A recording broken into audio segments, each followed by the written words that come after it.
unasema mimi ni fake. Fake ni mama yako. Don't bring nonsense to me.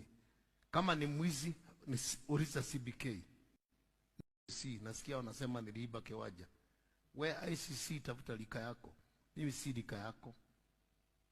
Nataka kama ni lika yako, mimi hatukusoma na wewe. ICC nasema nimeiba Kiwanja mimi. Kiwanja title deed ya 1980. Ikatoka 1992. 93 ndio nimetoka jela.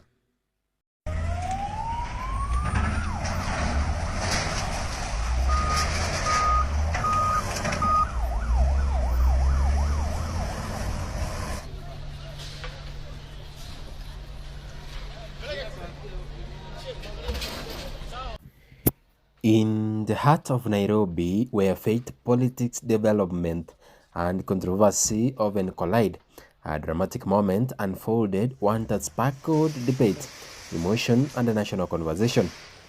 Concrete walls scrambled, dust filled the air, and what once stood as a place of worship was reduced to rubble. This was the demolition of Neno Evangelism Center, the church led by controversial televangelist Pastor James Nganga. But this story is not just about building. It's about land. It's about power. It's about development. And it's about tension between spiritual authority and state authority. Early in the morning, bulldozers rolled in. Government enforcement officers, backed by security personnel, moved with precision and purpose. Their mission was clear: to clear structures built on land designated for the railway reserve.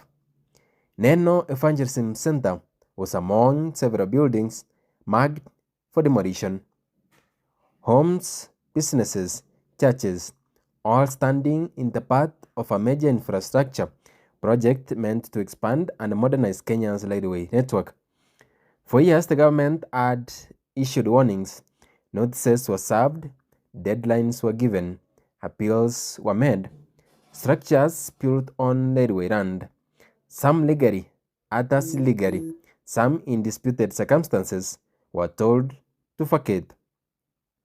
Yet, like in many cases in Nairobi, the line between legality and reality remained blurred. As demolition began, emotions ran high. Supporters of Pastor Nganga gathered nearby, some praying, others crying, others shouting in protest. To them, this was not just a structure made of stone and steel.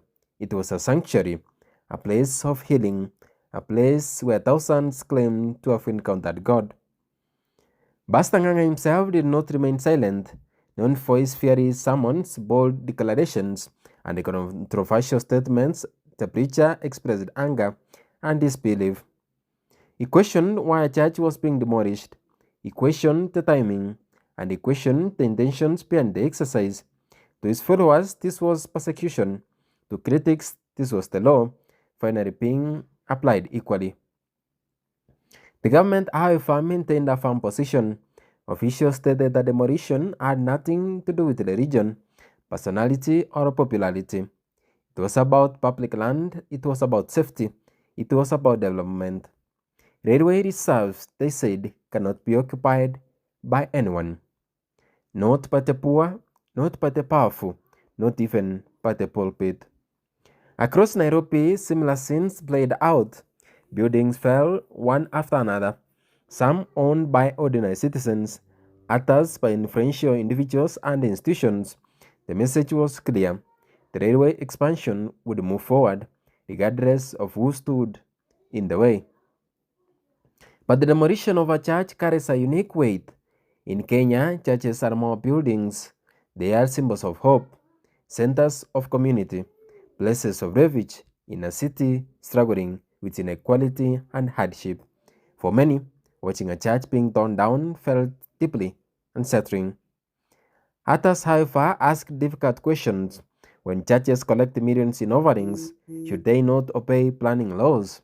When pastors wield political and economic influence, should they be above accountability? And when development demands sacrifice, who should bear the cost? Social media exploded. Videos of the demolition spread rapidly. Some praised the government for finally standing firm. Others accused the state of targeting religious institutions. The debate quickly moved beyond Pastor Nganga and his church. It became a national conversation about governance, faith, and fairness. Pastor Nganga has never been a stranger to controversy. From dramatic healing services to outspoken political commentary, he has remained one of the Kenya's most talked about religious figures. To his supporters, he is a man of God under attack. To his critics, he represents the excessiveness of modern evangelism. And now, the demolition of Neno Evangelism Center adds another chapter to his complex legacy. As the dust settled, what remained was not just an empty plot of land. What remained were questions. Could this situation have been handled differently? Was there room for dialogue? Was the law applied fairly across all affected properties? And perhaps most importantly, what does this moment say about Kenya's future? Development is often described as progress. Railways promise faster transport, economic growth, and regional connectivity. But development also demands difficult choices. It forces a nation to confront uncomfortable truths about land ownership, corruption, and enforcement. For the faithful who once gathered at the Neno Evangelism Center, worship will continue because faith, they say, cannot be demolished. For the government, the railway project will move forward, steel tracks replacing concrete walls, and for Kenya, the conversation continues. In a city where prayers rise and bulldozers roar, the question remains, can faith and development coexist without conflict? Or will progress always come at a painful cost? This was not just the fall of a church, it was a moment that revealed the fragile balance between belief and law, between influence and accountability, between the altar and the state.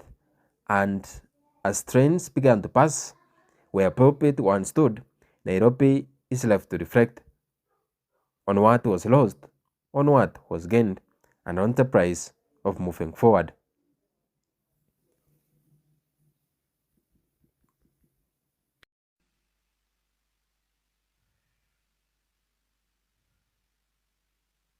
Nilikuwa naongea na wakubwa wengine, nikawaambia hivyo mnafanya si vizuri. Hii kiwanja mimi nilinunua kwa Central Bank of Kenya. Central Bank of Kenya ndio inasimamiaga benki zote. Benki zote, benki ikianguka, Central Bank inachukuaga asset za hiyo benki, inauza, inalipa wale watu walikuwa wamewekeza hapo. Nilifanya search kwa City Council, nilifanya kazi kwa land